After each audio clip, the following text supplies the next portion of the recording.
One more thing that I wanted to cover, and we're going to try to do this every week, the Mashinsky Method. Everybody can see my screen, right? Yes, sir. All right. So let's go quickly through it before we jump into questions. And Zach has a few more surprises for you. So number one, okay, make a financial plan. We talked about that last week. A financial plan means you need to know all your finances. I know you're busy, you got kids, you're parents, you have a job, you have a second job, but you gotta dedicate 1 day a week. You gotta say, okay, on a Sunday, I'm taking 2 hours and I'm doing nothing else. I'm locking myself in the room. There's no noise, there's nothing. Or I sit in my car, I drive to the park, I just sit in my car, lock all the windows and everything, and I just do my financial planning. Most of the stuff is on your phone anyway, right? And financial planning is not complicated. It's just pulling together all your expenses, pulling together your income, comparing the two, looking at where is your money going? Where is it bleeding? Where are you basically losing money, right? And knowing your destinations. For example, knowing, okay, I'm spending $10,000 a month in total. My income is $11,000 a month. I should be able to save $1,000 a month, right? And that's what my plan is, right? I'm going to take $1,000 and I'm going to save. That's point number two. You got to save. If you don't save and you don't make your money work for you, nothing will happen. You'll be sitting in that car 30 years from now asking yourself, how come you don't have any savings? And how come you're still working for the man instead of the money working for you? So only if you save, you can make your money work for you. Point number three, you got to identify debt that is painful and that is bringing you down and debt that is good for you. There is debt that is good and there is debt just like fat. There's bad fat and there's good fat, right? Olive oil, good fat, right? Canola oil, bad fat. Same thing with debt. Credit card debt, bad debt. I don't care what kind of credit card it is. I don't care what gizmos, what shit they're selling you, what promos they're stealing from you. These credit card companies have the biggest buildings in every city. How do you think they got to own those buildings? From giving you 1% back, right? So whatever you got to do first, you take all that excess cash and you pay down the debt. You will have zero success if all you're doing is basically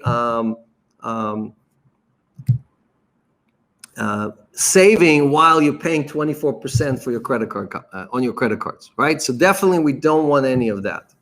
So you got to eliminate the debt, bring it down to zero, and don't create new one, meaning you got to control yourself, your wife, your kids from creating that new debt, right? Because otherwise you just start the cycle all over again. Now, mortgage or low-cost car loans, those car loans that are 3 or 4%, that is fine, right? You don't touch those. You don't want to pay those down. That's cheap money. You want to get rid of the expensive money and replace that with savings, right? Pay that down and then take the excess cash and put it to savings like Celsius where you can earn 10%. And that starts accumulating. Now you have no debt, that expensive debt. You have some long-term debt, cheap debt, like your home mortgage, that's fine.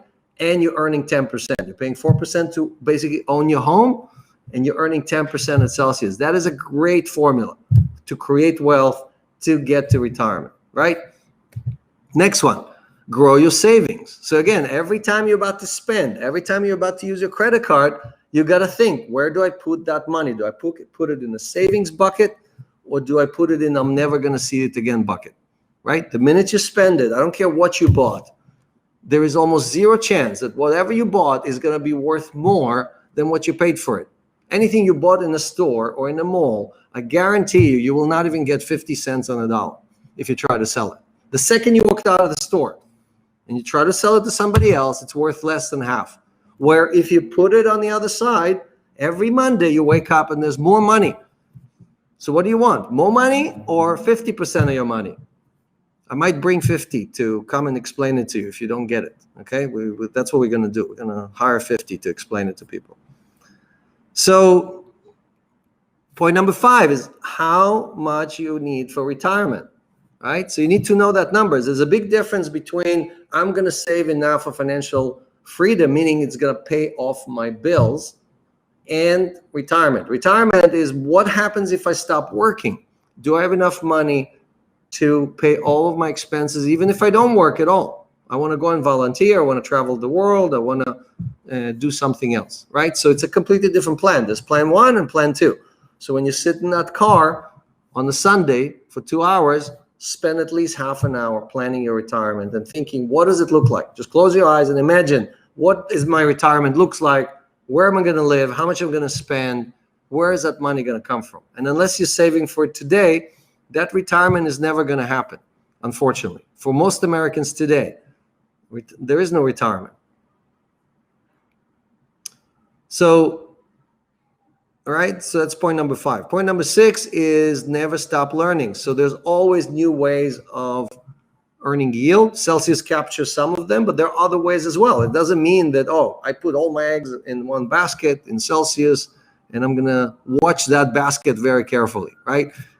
Yes, that is a good plan, but you need plan B also. And plan B is really how you're going to basically develop what you are going to do, right? I mean, you need other sources of yield if they're good sources, and you need to diversify your money there.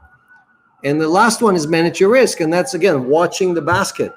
So you need to know where your money is. You need to know how it's doing.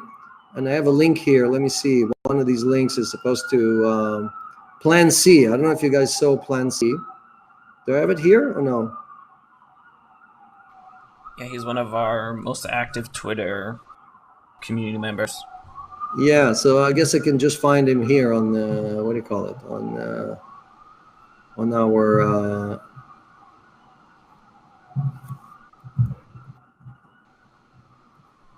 right. So Plan C has created a beautiful site that you can use. We're still sharing the screen? Good. Zach? Yeah, we're good. So go to this website. Again, this is a community member. This is not Celsius. It's not we paying this guy. This is a community member who put together an amazing set of charts that show you, okay, is the flywheel healthy, right? Watching the basket. Point number 7 is using resources like this one, right? Where somebody already did all the work for you and tells you, hey, is Celsius continue to do well, or should you maybe worry and pull some of your assets because they're not doing well? All the charts are going this way instead of that way. So plenty of information here, great information. Again, you got to know what's good and what's bad. This chart is actually good, right? Here, the chart going down is a good thing, not a bad thing. But the point is go through it, read it, and learn as much as you can and share that with other people, right? So I think there's plenty of information that's available out there. Working with the people who act in your best interest is definitely the right way to do it. And again, thank you for your support. And we are, Zach, I think you had a few updates, and then we're going to jump into questions.